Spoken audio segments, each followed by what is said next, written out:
new sound for sports in the Bay Area. It's 95.7 The Game. Go ahead.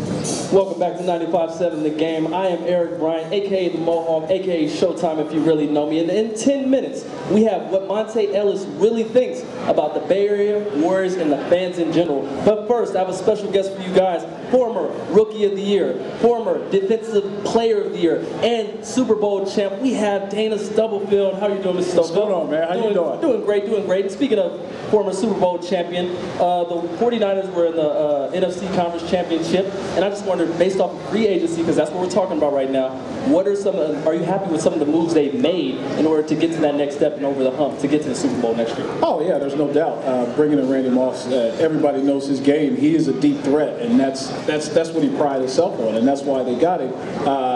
That right there is a big move for him, and in a way where they know we need that deep threat. Now the question is, can Alex Smith get the ball to him? And that's didn't he say receivers were divas though, or something like that? What was he saying? What was he talking about? Oh no, he was talking about Randy Moss. Yeah, I thought you did a nice job. You stumbled a couple of times, but again, you know, Dana was trying to intimidate you. I can see that. I've been there before. And then the other thing is, you called him Mr. Stubblefield. You started with Mr. Stubblefield. I would never do that personally, but hey, you know, it's your style. I like the last part where you had a little fun with him and asked him about Kansas, showed that you had some knowledge. Bay Area, what's going on? It's your boy Brandon Santiago live here at Pedro's Cantina, and I'm on 95.7 The Game. Happy March Madness, everybody. Speaking about college basketball, the Raiders are making more backdoor cuts than the Princeton offense. I'm going to tell you who the next Raider player is to get the axe. But first, we have NFL Super Scout Mr. Dave Rosano. Dave, how you feeling, man? I'm feeling great, Brandon. Thanks for having me. Thanks for coming on. I want to get right into it, Dave. So the Washington Redskins made a blockbuster deal. They traded away a lot of draft picks for that number 2 overall draft pick. They're thinking it's going to be RG3. If you're the Colts GM right now, who are you taking? Andrew Luck or RG3? Well, the Colts are obviously going to take Andrew Luck, and the Redskins are going to take RG3, which is going to be a boon for the Washington, D.C. area. They're both franchise quarterbacks, and it's just going to be so much excitement for these fan bases of both squads. You know what, I tend to agree. I think most people agree that Andrew Luck is the most NFL ready. But who's going to be a better quarterback in 5 years? In 5 years, who are we going to say made the right choice, the Redskins or the Colts? Well, I'm a big Andrew Luck fan. Those guys don't come around very often. They're both dynamic. I take Andrew Luck because of, you know, the intangibles. They both have great intangibles. He's a little bigger, a little stronger, a little more durable. So, you know, they're both franchise type guys, but I'd go with Luck. All right, Dave. I don't remember the last time I saw a black quarterback and a white quarterback come out at the same time rated equally as high. Do you think race plays a part in who the Colts take number 1 overall? I don't think so. I think they're fortunate to get Andrew Luck on a year that Manny gets hurt. They're sitting there with the number 1 pick, and this freak from Stanford's coming out. So no, it doesn't play a race at all. He's a dynamic talent, and they both are. But no, race doesn't come. Before we move up, here's your take.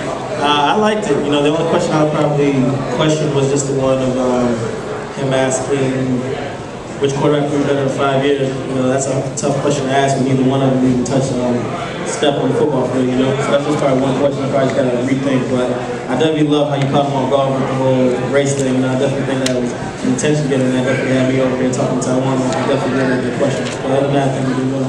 Brandon's going to bring. Go ahead, Joe. Welcome back to 95.7 The Game. I'm Joey Hebert. Coming up in 10 minutes, 10 first-round picks. I'm going to tell you what head coach said they would give up that many draft picks to move up to number 1 in this year's NFL draft. But now we're talking Giants baseball. And my next guest finished 8th in MVP voting in 1992, and he's currently a Comcast Sportsnet Bay Area analyst. Biff Roberts. Biff, welcome to the show. How you doing? Really good. You know, I was here early and I saw you walk in, and the first thing I noticed was like, man, you look pretty good. You can still play, I think. Are you serious? I think so. I'm going to add you on my fantasy teams this year just in case, man. All right, let's get right to it, man. Spring training, full effect. Off-season came and went. Tell the Giants fans out there why they should be excited about Melky Cabrera. Well, Milka's a pretty good ball player. He's got speed. He's got a great arm. Hits from both sides of the plate. Very athletic. Giants didn't have much athleticism in that outfield last year other than Nate Scherholz. So I think he's going to bring something as far as energy and enthusiasm. And he's going to hit at the top of the lineup. So he'll score a lot more runs. He'll help that lineup actually improve from last year. Hey, I couldn't agree more. Keep your thinking. Joey, do you have 4 minutes or 2 minutes? 4. What time are you done? I have no clue. 2.5 minutes. Secondly, your topic was the 3 big questions entering 2012 for the Giants. Do you even know what they are right now? Because I don't. I have 2012 expectation. Where are they? Outside of Buster Posey, I couldn't tell you what they are. Yeah. You wanted to play cutesy with Bib on the last part of guess what, say what. I'm saying what right now. I don't know what your plan was. Right. To see if you move on. Next one, Ray Flores. Why should it be you that moves on? Because I think it's Bush League that some people stuck to the topic and they're sitting out here on the bottom 5. All right, simple as that. Miles Dawkins, why should they save you? If you let me back in this competition, I'm taking down everybody. It's BS that I'm out here and the guru is back there chilling right now. He didn't stick to the topic. Hey, Team Dibley can take everything. Hey, thank you for shortening it and saying BS. Solomon Desta, it's got to be tough. Yeah, it is tough considering the fact that not only did I follow the assignment, I added some of my own questions in there. So if I'm up here for ending 30 seconds early, hey, you know what? We should ask the fans what they think, because I think they got some information tonight. But in the end, I don't decide what happened. So fans, you know I'm better than that. Tom Allen, maybe you want to vent a little bit here. Not really. You know, I did my best. Let the fans decide. Not really worried about it either way. All right. And last but not least, Joey Hebert. I tell you, I got too cute tonight. I can't worry about anybody else. All I can do is correct my mistakes and come back next week and come back strong. The new sound for sports in the Bay Area is 95.7 The Game.